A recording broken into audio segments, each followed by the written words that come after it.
महानागमणि को जाने नहीं देगी।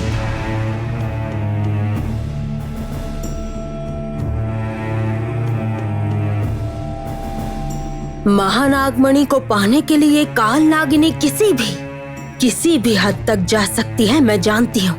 कामिनी, याद रखना, तुम्हें अब चंद्र महल में प्रवेश का अधिकार नहीं मिला है और उधर रोहिणी पहुंच भी गई है पक्षी राज्य में।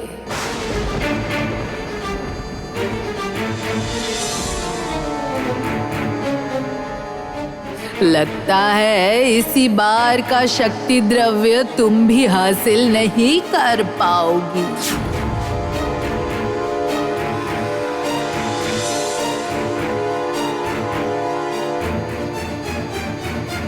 नहीं, बहुत हो गया, अब और नहीं।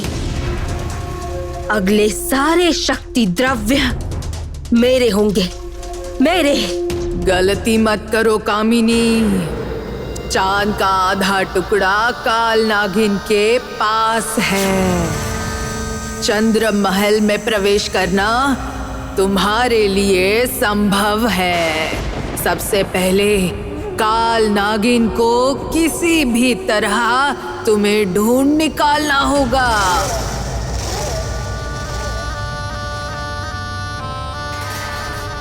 काल नागिनी, काल नागिनी, काल नागिनी।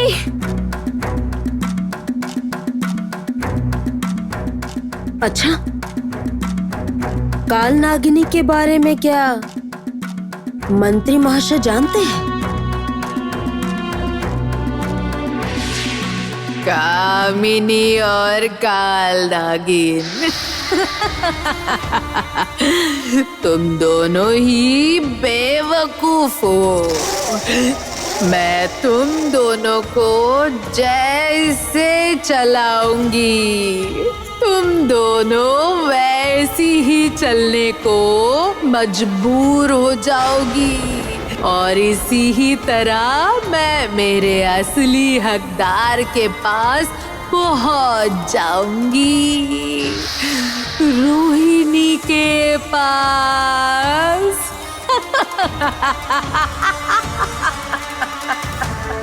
यह है पक्षी राज्य का प्रवेश द्वार। तुम सबका स्वागत है।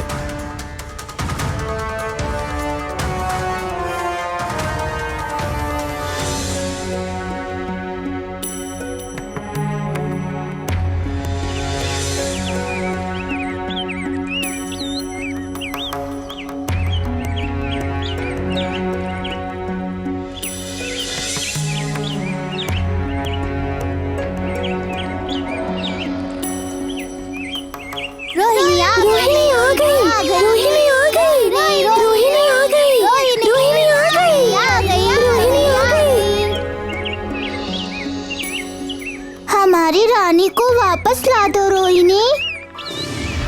इस जंगल को फिर से हरा भरा कर दो, इस हवा को फिर से शुद्ध कर दो।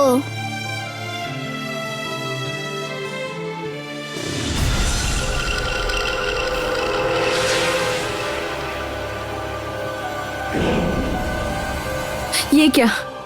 इस जंगल की ऐसी हालत क्यों है? गिद्धराज के अन्याय के कारण।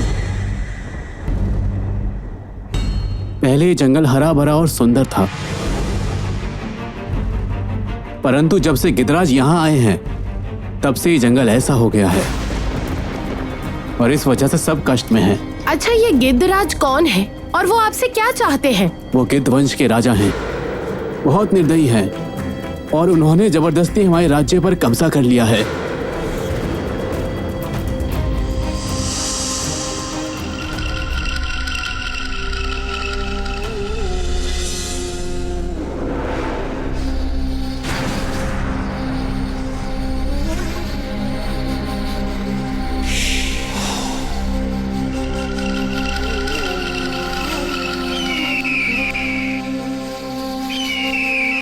क्या हुआ?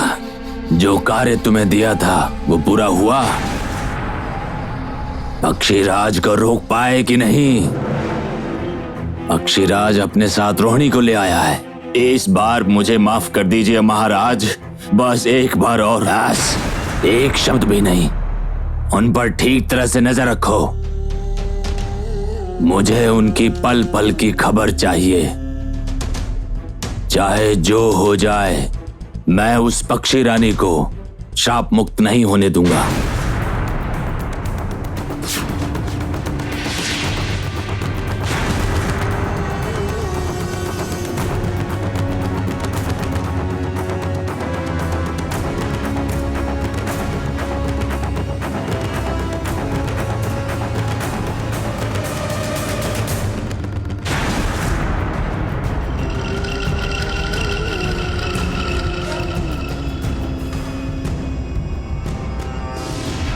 इसका अर्थ है कि गिद्धराज रानी की शक्ति और ये राज्य चाहता है, यही ना?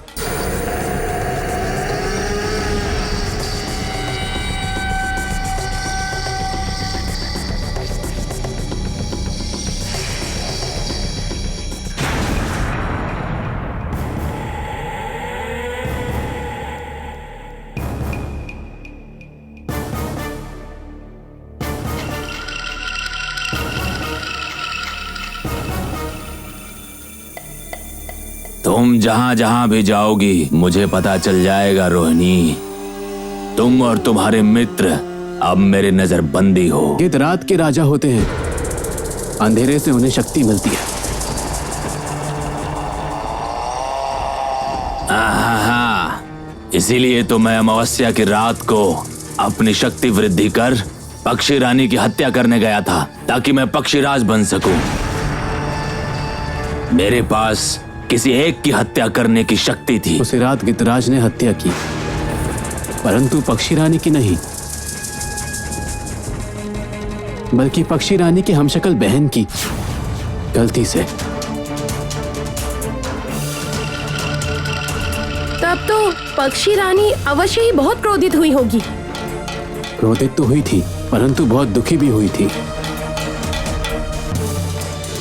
परंतु मुझ में तब भी शक्ति बाकी थी। इसीलिए तो मैंने पक्षी रानी के शोक का लाभ उठाकर उसके पंख काट दिए।